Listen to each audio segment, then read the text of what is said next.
right, how's everyone today? Good. It's spring, right? It's almost fall spring, yeah. Yeah, in Nebraska it goes from yeah. But though after the negative weeks, it feels like summertime really. So, well, we are going to be talking about the 10 Commandments tonight. So the title of the talk is Written on Stone, but Chiseled into Our Heart. So the 10 Commandments, of course, are God's laws that are first written upon the stone tablets. But God's law is meant not just to be written as external to us, but they're meant to be written upon our very beings, right? So it's kind of the difference between, first you give your kids certain rules to obey, right? And you have to repeat them just once, right? Maybe many times, because it has not yet been written upon their heart.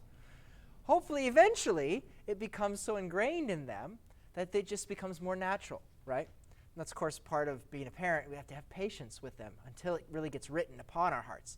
But that's the same way that God has to be with us. So if you get frustrated sometimes as being a parent, just think you're sharing in something of the God's experience, the way that he is with us, and how long it takes for his laws to be really written upon our hearts. So, but in order for them to be written upon our hearts, in order for your children to learn them, they first have to be given to us, in a sense, external, so that we can receive them.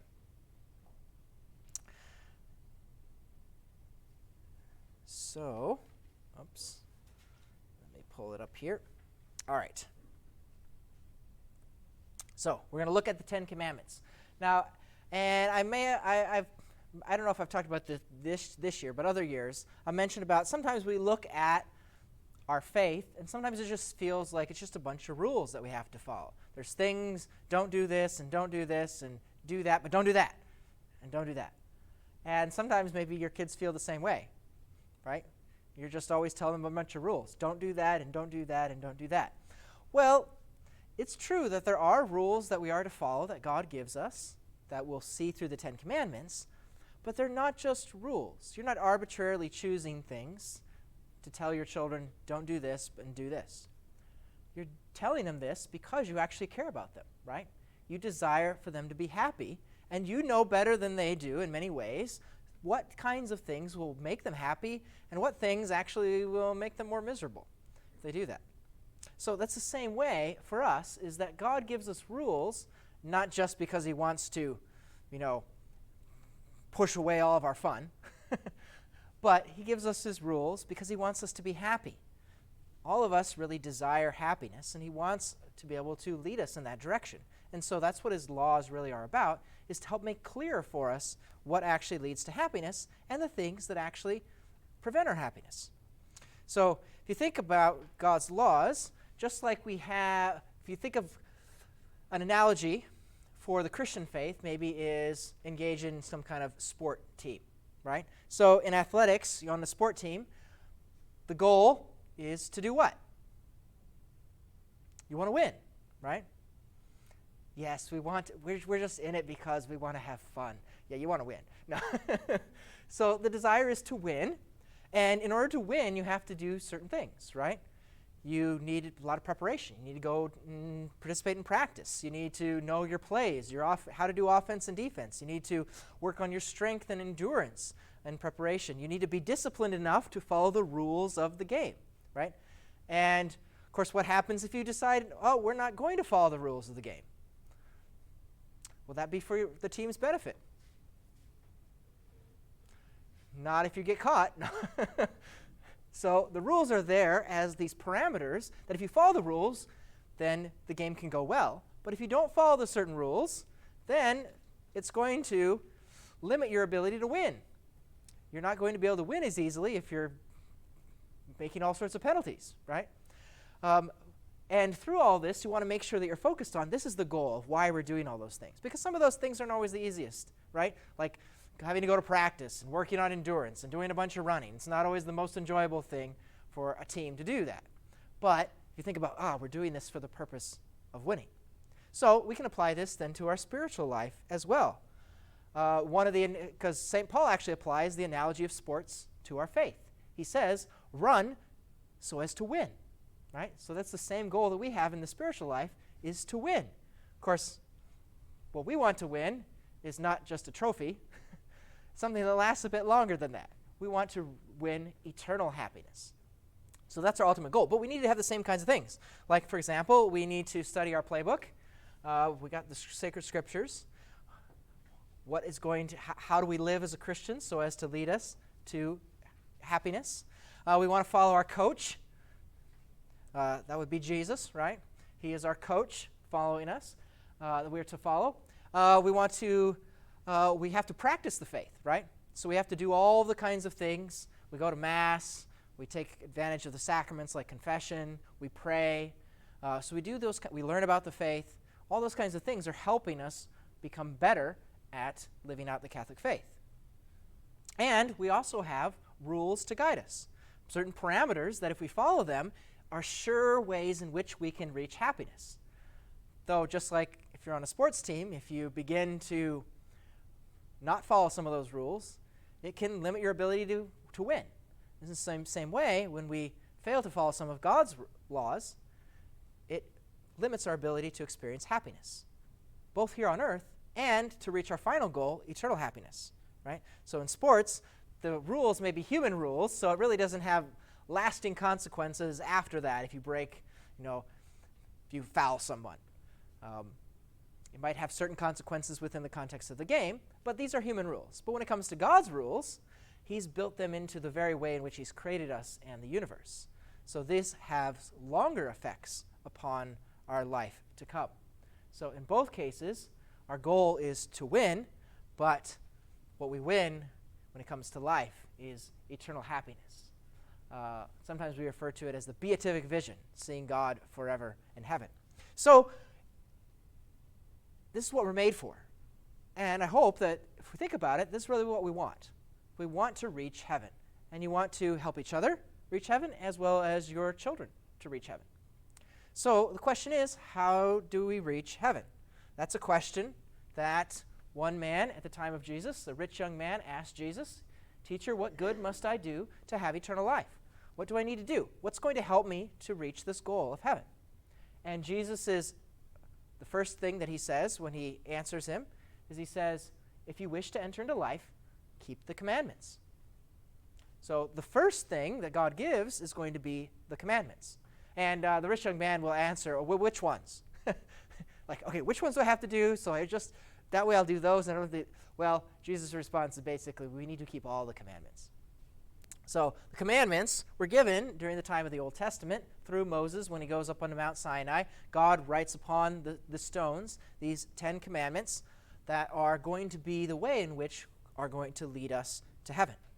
So unfortunately, though, the people at that time, as well as us for today, we're not always good at following them, right? And so, of course, the very moment that Moses comes down the mountain, they're already failing to do that. They already have created the golden calf, and so they break the very first commandment of honoring God and God alone. So they've already broke the very first one. So unfortunately, that's what happens for us in our life. We're not always good at following the commandments, and that's what sin is all about. It hurts us because it hurts our ability to be able to be happy, both here on earth and in the life to come. And it really doesn't make sense if we really think about it. But what happens is we focus on things that will make us happy for a little time here on earth versus what ultimately will make us happy for much longer. So we need to be encouraged again and again and try to kind of renew each year, striving to follow this path of happiness, which is part of the reason why we have Lent every year. It's kind of this time, 40 days before Easter, where we're trying to refocus ourselves on following God. I love one of the words that King David gave to his son, Solomon, before he died. One of the last things that he said to him was, "Take courage and be a man. Keep the mandate of the Lord your God, following his ways and observing his statutes, commands, ordinances, and decrees as they are written in the law of Moses, that you may succeed in whatever you do." So David, of course, was very much aware that it's very easy to fall away from God's commandments. I mean, even though David was a man after God's own heart, he wasn't without sin. He had some pretty bad things that he did. If you remember, having a child with another man's wife and then sending that man off into battle to die in order to cover up that sin. So he's certainly not without sin. So he knows what it means to break God's commandments. But that's why he's pointing out, son, I don't want you to make some of the same mistakes I did. So follow God's commandments, and that's going to help you succeed. So we need to look at the commandments. So we're going to look at them. Because each of the commandments, even though there's 10 commandments, each of the 10 kind of represent a whole category of things that we are and are not to do, a category of actions. So here's the 10 commandments. Hopefully you're familiar with them. So we can kind of break up the 10 commandments into two major parts, following the greatest commandment.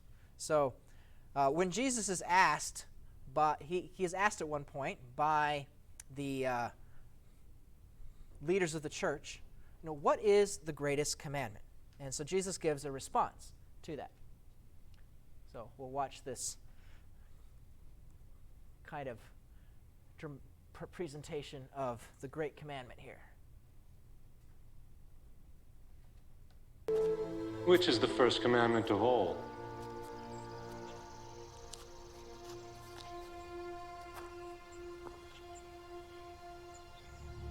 Hear, O Israel, the Lord our God is one Lord. Thou shalt love the Lord thy God with all thy heart, and with all thy soul, and with all thy might, and with all thy strength. This is the first and great commandment, and the second is like unto it. Thou shalt love thy neighbor as thyself. On these two commandments hang all the law and the prophets.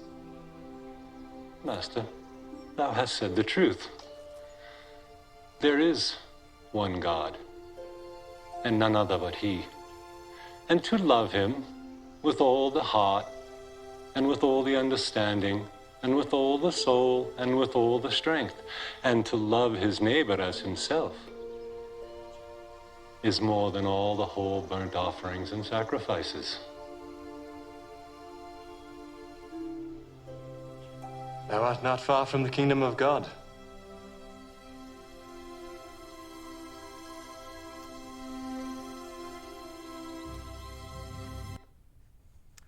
All right, so this is the greatest commandment. There's two, Jesus says, to love God and to love neighbor. So if we look at the 10 commandments, they're actually broken up into these two categories. So we have the first 3 commandments are about loving God with our whole heart, our whole mind, our whole soul, our whole strength. And from 4 through 10 are all about how do we love our neighbor as ourselves. So the 10 commandments, we could break them up into these two main categories of loving God and loving our neighbor. So we see loving God is first, right? So we have to have our relationship with God done properly, because then that will assist us to be able to love our neighbor properly once we're filled with the love of God. So I gave you a handout that has the 10 commandments, and so I put this together. This is based on the Catechism of the Catholic Church. So it goes through and it takes each of the 10 commandments, and you'll notice that, so we start there, it says 10 commandments, love of God, right? So the first 3 are going to be love of God, and then when we get to the 4th one, it'll switch to love of neighbor. So if we look at these, I have it broken apart into the kinds of things that we should and should not do when we're following the 10 commandments. So the ones that are in green, there's your color means go, so you're good to go. And those are the things that we ought to do if we want to obey this commandment. And the red ones are the sins that could be committed against the things that we should do. So the first commandment is to love God. So I am the Lord your God. You shall not have strange gods before me. So the God is he is the only God that we have. And so there's certain things that we ought to do. So right there at the top, we have the 3 big virtues that we should live out. We should live out faith, hope, and charity. So faith is believing and trusting in God. Hope has to do with a confidence, expecting that he will give us what we need. And then charity is love. so that we act towards God and towards others the way that God himself does. So, and you can see under each of those, there are some ways in which we can go wrong in those. So certain ways that we can sin. And oftentimes in there, we kind of delineate a lot more of the sins here because, well, there's kind of one good path, right? And sometimes we can fall many different ways off of that one good path. And it's good to name some of the ways in which we've sinned, especially, as we examine our conscience. During this time of Lent, it's a good practice to go to the sacrament of reconciliation.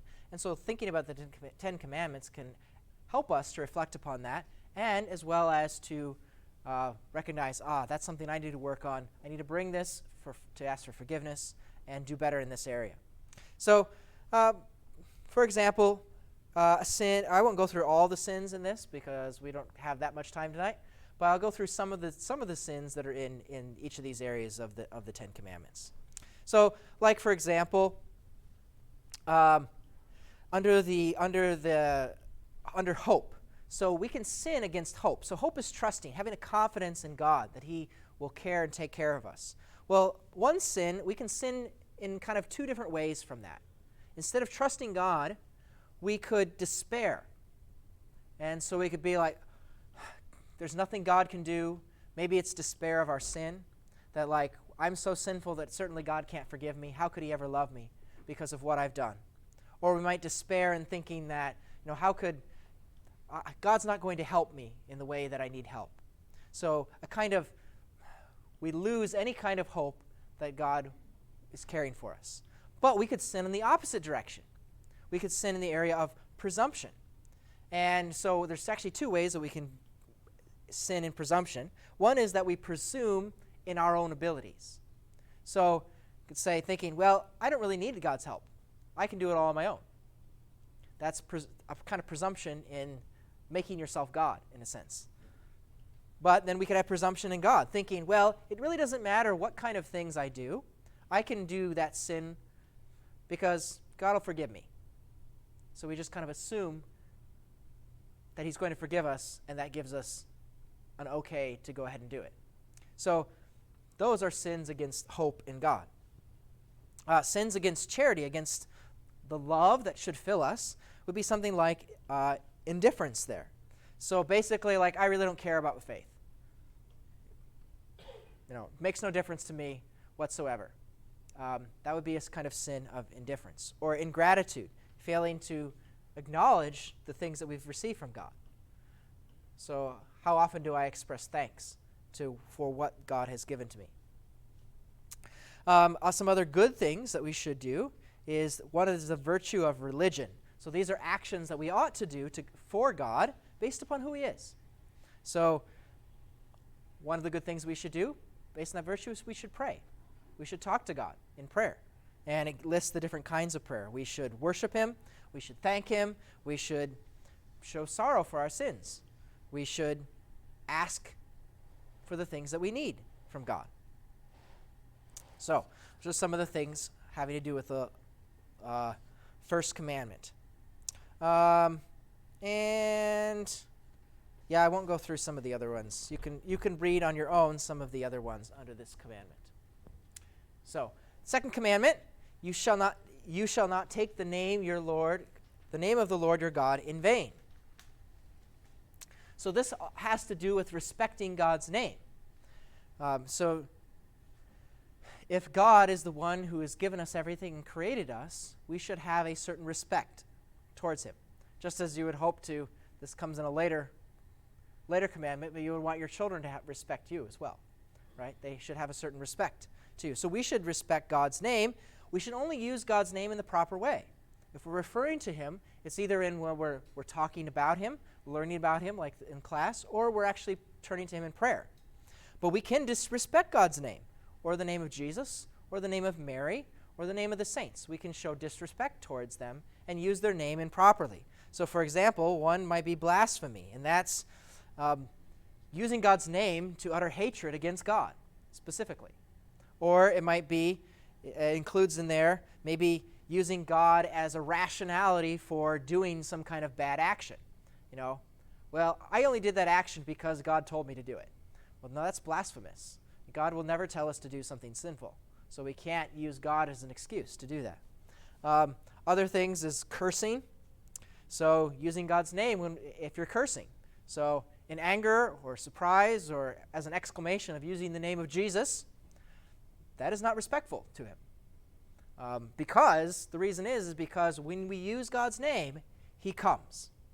Right? So if you find that you have one thing, if you find that kind of habit, what you can do is when you catch yourself using God's name in an improper way, to talk to God then, right? Because now he's present. Like, Jesus, I'm sorry I just used your name in a way that was disrespectful. But now that you're here, let me tell you about what's going on. This is what's going on and what led me to say that. So I need your help. So building up a new habit so that maybe the next time you're angry or whatever might have caused you to say that, you're not going to use the Lord's name in a disrespectful way. Instead, some other good things that we should do is to bear witness to God, confess his name. So this is part of sharing our faith, to talk about who he is. Keeping promises. So if we make a promise, especially if it's an oath like on the authority of God, that we need to keep those promises. That's why, even legally, if you lie under oath, if you make the oath in God's name, that's a pretty serious thing. Not only in kind of law-wise, perjuring oneself, but if you're speaking a lie and you've said, "I promise to tell the truth based upon God," then that is certainly a big sin. We'll move to the third commandment. Remember to keep holy the Lord's day. So the Lord's day is Sunday. In the Old Testament, the Sabbath day was the seventh day, Saturday. But then we celebrate Sunday because it's the day of the Lord's resurrection. And so on Sunday, we are to attend Mass on Sunday and holy days of obligation. So we are required to go and come to God's house every week in that way. So it is a sin to miss Mass without having a good reason. Obviously, the bishops, with the whole COVID thing this past year, removed the obligation and penalty under sin, and they actually haven't reinstated that quite yet here in Nebraska, but they didn't remove this commandment. So even if one has a good reason not to go to Mass, there's never a reason why we can't keep that day holy. We need to do something that shows honor to God on Sunday. So one way to think about it is, does my Sunday look like every other day of the week? Can I distinguish the kinds of things that I do on Sunday from any other day? If you can't distinguish it in any way whatsoever, then there's probably something missing there. How am I showing honor to God during that day? And part of that is the idea that we should rest on Sunday, right? So I've mentioned something about resting from all the work that we're doing, just like God rested after he did all his creation. It doesn't mean we can't do any kind of work whatsoever. Like, that's what some of the Pharisees try to trap Jesus in, and like, hey, you healed that guy on the Sabbath day. You can't do that. And Jesus is like, that's not, you can do good things for other people on Sunday. That's not what this is saying. I can get out. See, sorry, I don't have to cook a meal for my family on that day because I'm supposed to work. Well, we could do good. You could certainly ask them to help you more. No. So we can do good things on that day, but we shouldn't go out of our way and do more work just like we would do on a normal day. We need to have some time to rest, be with family, to spend time with God. All right, keeping holy the Sabbath day. So then we move on to honoring our neighbor. Love of neighbor. There's a lot more commandments when it comes to our neighbor. So first is about family relationships, to honor your father and your mother. So marriage and family is something that's very good that God creates. And so family is modeled after the very love of God himself, as a communion of love. And you can even think of it as like your home is kind of like a little church where the faith is first learned and lived out in your family. So under honor your father and mother, there's actually duties that you as parents have to your children. There are duties that your children have to you. And under this also falls the duties to and of authorities, civil authorities within our country.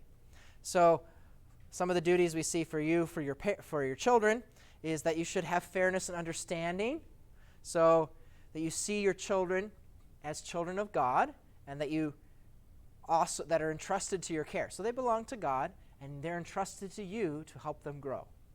All right. Discipline, that you do need to guide them in the proper direction. Right. So you have that responsibility as part of that. Of course, we can do it in an improper way. So it could be a complete lack of discipline, where you let your children basically do whatever they want. That's not going to be healthy for their souls in growing up. But the opposite is also not good. It's just doing overly harsh discipline either, where you kind of, well, the way the scriptures put it is that you provoke your children to anger, that you have expectations upon them that they're actually not able to fulfill because of the level of their maturity. They're just not able to do it yet.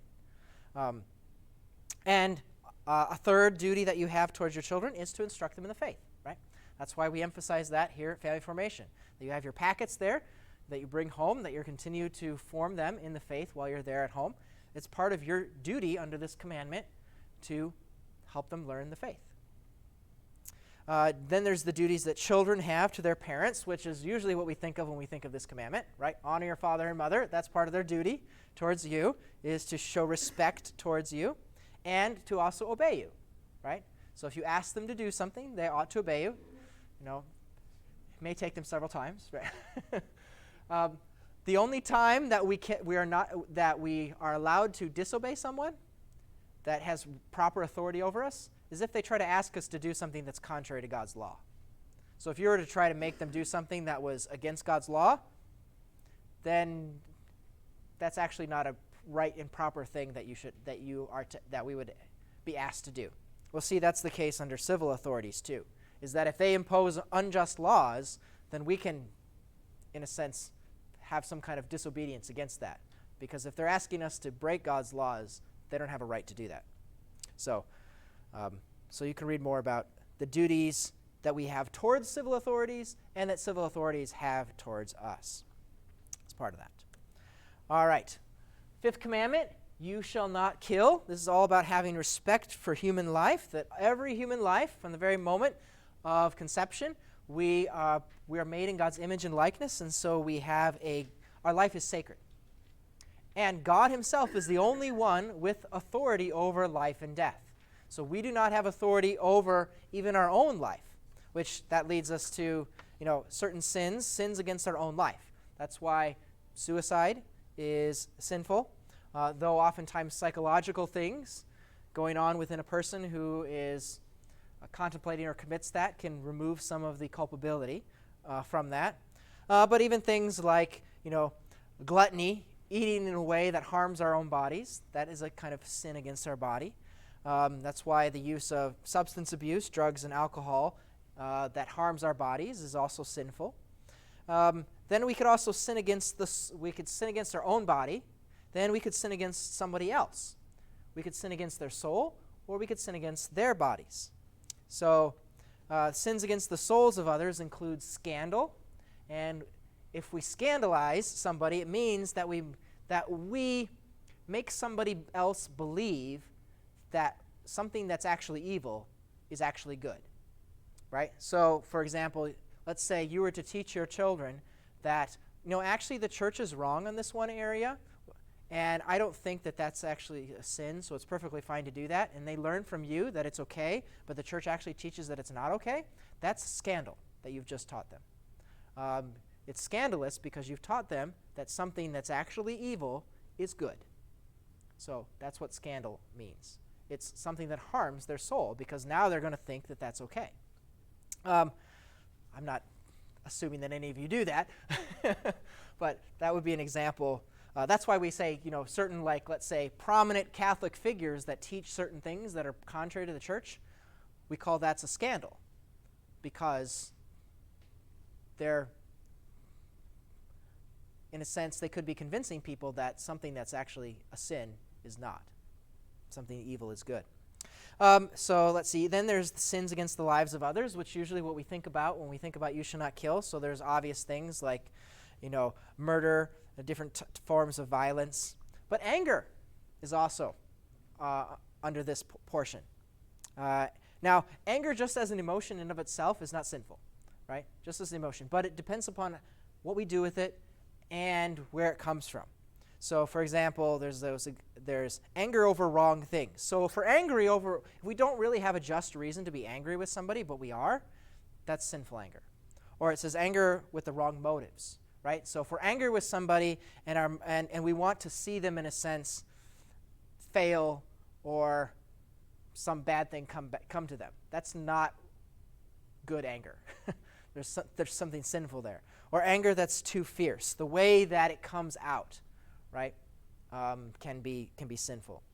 Using the kind of language that's used in relation to that, or a kind of resentment that might fester within somebody. That's not a good form of anger. That's sinful anger. Or desire for revenge, to get back at that person. Those are all examples of a sinful kind of anger that falls under you shall not kill.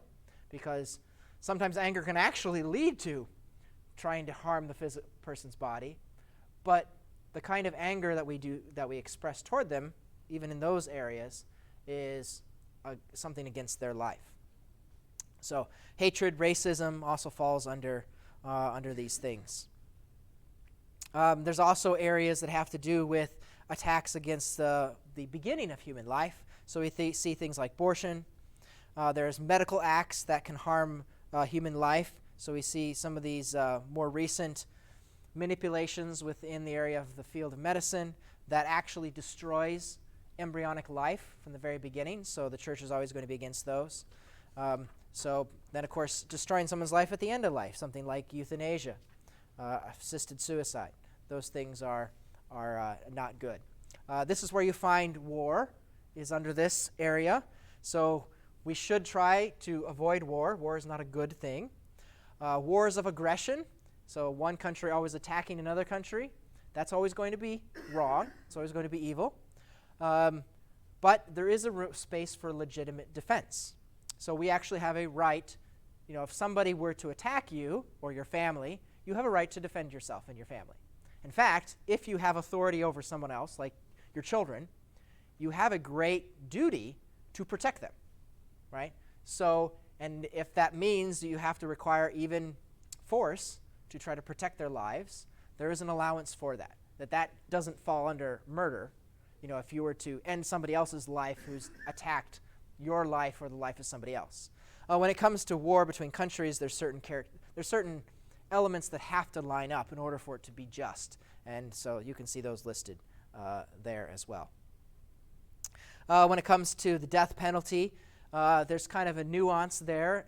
Historically, the church has allowed for a possibility of that under certain conditions, but we recognize that in our modern time, those conditions, it's never really necessary. So the church is going to encourage the not to use for governments to end the use of capital punishment. The next two commandments, the 6th commandment and the 9th commandment, you shall not commit adultery and you shall not covet your neighbor's wife. They kind of go together. Number 6 kind of focuses on external actions, whereas number 9 kind of focuses on internal thoughts. And that can often lead to the external actions. So both of these have to do with the good thing that we want to focus on is the good of God creating us as male and female in his image and likeness, that God created men and women for relationship in each other within marriage, and that's very good. So I listed the characteristics of what marriage is all about, that it's a unitive, it unifies the husband and wife, it's procreative, so it has the possibility of bringing forth children into the world, it's exclusive, so it's just one person and one person only, it's indissoluble, that once the union of marriage occurs, it cannot be broken, that it's complementarity. So the differences between man and woman is part of God's plan from the very beginning. So there are certain sins that can be against marriage.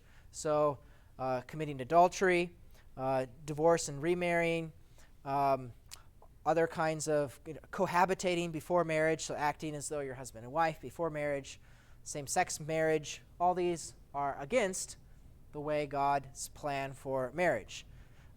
Some of them are against the openness of life, so marriage has to be open to life, as well as there's certain techniques within the medical field that go against the dignity of the act of love between husband and wife when it comes to creating the new life of children. So those are kind of especially external acts. And then also there's the virtue of chastity. So that's an internal. Chastity, the integration of our sexuality within the person by being able to use the sexual appetite in the proper way. And so there are certain sins against chastity, so lust, impure thoughts, using pornography, masturbation, all sorts of different kinds of ones that are against the dignity of the way God created our sexuality. All right, so the next commandment is the 7th commandment, and this actually goes along with the 10th commandment as well. So just like the previous one, you shall not steal and you shall not covet your neighbor's goods, also both go together. And kind of reflecting upon both the external actions and the internal, right? So coveting is kind of what's going on within our mind. How are we reacting to that? Whereas the stealing is actually doing the action itself. So we can find a few different kinds of things. The idea of the proper use of the physical world and physical things falls under that. So the term we usually use for that is stewardship. So being good stewards is that God has given us the created world to use in the proper way. And we want to be careful that we don't misuse it. So some ideas there is like that the goods that we have on this planet are for all, that they belong to everybody. And so we do have a kind of obligation to assist those who maybe don't have what they need. So we have an obligation to help the poor as part of this. Also as part of this too, the church defends the right to private property, that God creates the good things of the earth, and we can privately have things. That just because we are to help other people, we can also own things ourselves. When it comes to something like money, money itself is not evil. It's the love of money that's spoken of as being evil in scriptures. So we'll come down to that here in a little bit. So obviously, what falls under there is things like missed one of the things there too. The care for our common home. So if we want to be good stewards, we also care about the planet and the way that we utilize it. So being able to care for it in a proper way so that next generations can also do that, especially in a way to make sure that the planet is used in a way that actually helps people, especially those that are in need.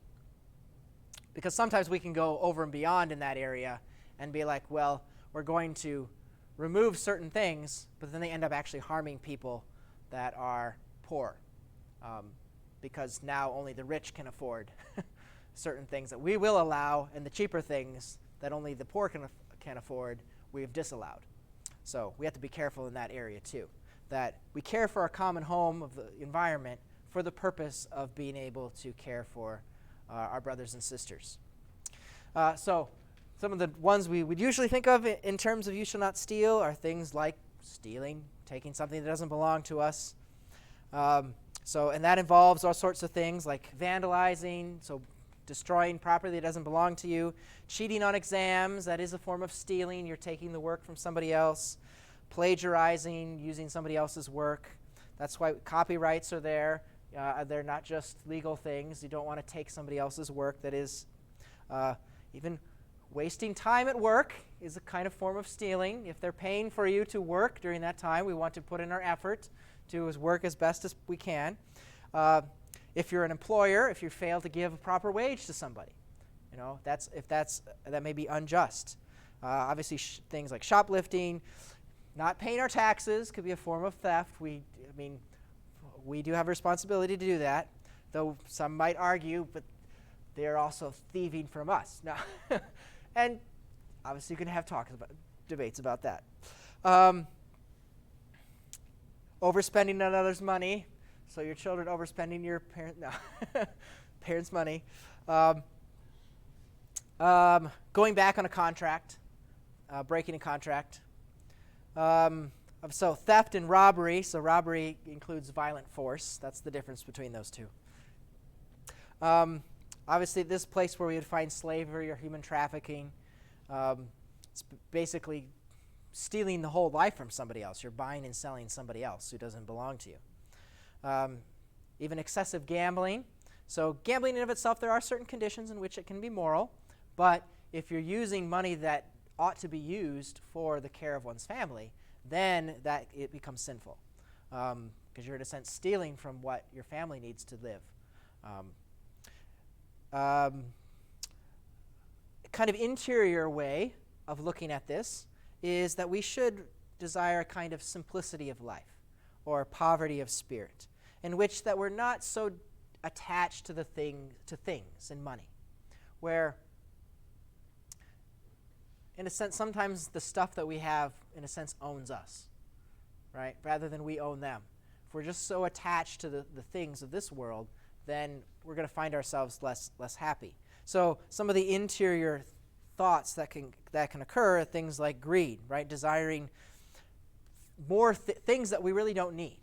That's kind of greediness. Or envy. So this is, we see somebody else has something, and I want that. And not only do I believe I need to have that in order to be happy, but also I'm sad because they have it, and I don't want them to have it. If I can't have it, they can't have it. That's what envy is. Envy is one of the, a lot of sins we get drawn into because there's actually something good, kind of a fake good that we're looking for. Like when people get caught into lust, there's some kind of pleasure there that they're seeking out. But when it comes to envy is like one sins that there's no good thing that we even get from it, right? So if you're envying, I want this other thing, and I want to make sure the other person doesn't get it either. I mean, it's just complete misery is basically what envy is. There's no good, even false pleasure that comes from it when it comes to envy.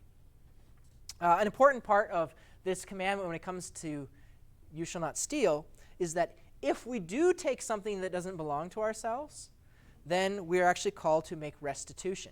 There it says. So that it means repairing the damage that is done in some way by trying to give back what has been taken. Right? So if somebody steals something that doesn't belong to them, then they need to, as best they're able, to return what was stolen. And that will make restitution. Maybe perhaps they can't return the exact item. Maybe it's like, well, I stole a candy bar and then I ate it.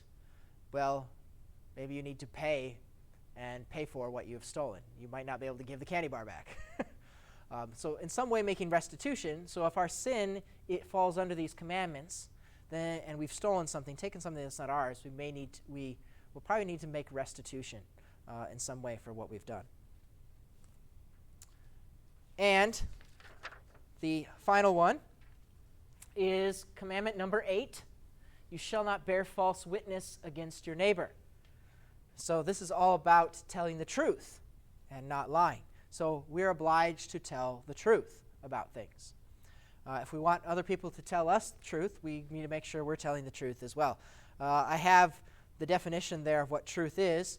The way that we see it as Christians is truth is objectively what is. That it's not based upon, there's a common idea today where it's like, well, my truth versus your truth. That's not a Christian idea. There's only one truth, and it's the way the world actually is. So, Aristotle's definition there that you can see is one of my favorite ways of, it's a really good definition of what truth is. If you say of what is that it is, then you speak the truth. If your understanding of what's actually there matches with what's there, then you know it's true. So we're always to tell the truth. Now, there may be some points when it comes to keeping secrets. You might know the truth about something, but you might have a responsibility that not everybody needs to know that information, right? So you need to act with discretion. So sometimes you might have a duty to remain silent. You don't have a duty to lie. We're not to lie, but you may not have a duty to give that information. It's like, that's not something I can explain to you.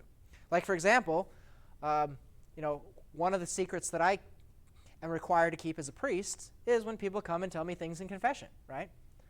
Those things nobody gets to know about. If somebody were to come to me and say, oh, Father, did my spouse come to you for confession? Like, I just can't tell you anything about that because it's something that you just can't know. Or there have been times in which, people have tried to force priests to tell them what happened in confession, like as part of like a trial or something like that. Like, no, you have no right to have that information. I'm not going to divulge any of that information.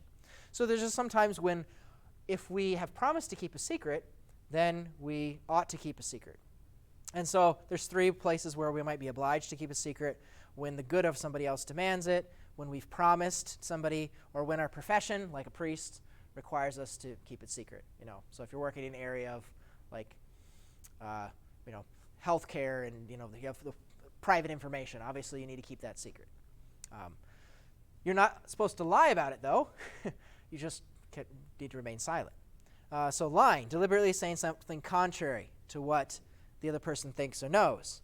And there's various ways in which we can, in a sense, lie.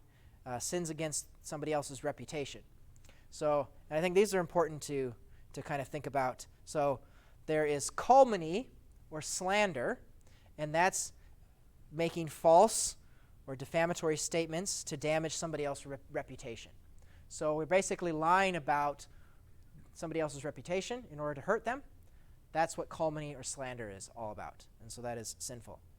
Then there is detraction, and so that's saying something that's true about that person, but that hurts their reputation. So we can, sometimes we might know something, well, so-and-so did this. Well, not everybody has the right to know that. If all you're doing, if you're telling that to somebody else just to hurt that other person, then you're detracting from their good name. That's not so this is where gossip falls under, right? So gossip is basically talking negatively about somebody's character. Gossip is a form of detraction, and it is sinful. One way to kind of test, okay, am I gossiping about this or not, is to think about, okay, why am I talking about this person? Am I talking about it so it's okay to, in a sense, privately engage in a conversation with somebody else, to talk about somebody, maybe because you want their advice to how do I deal with this situation, this other person that I'm dealing with. And if it's for the purpose of trying to actually bring good and help this situation along, that isn't necessarily gossip.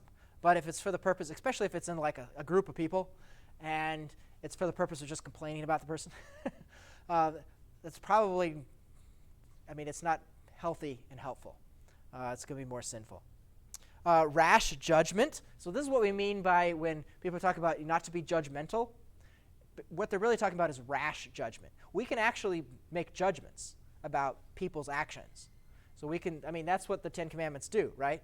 This action is good, this action is bad. We're making a judgment there.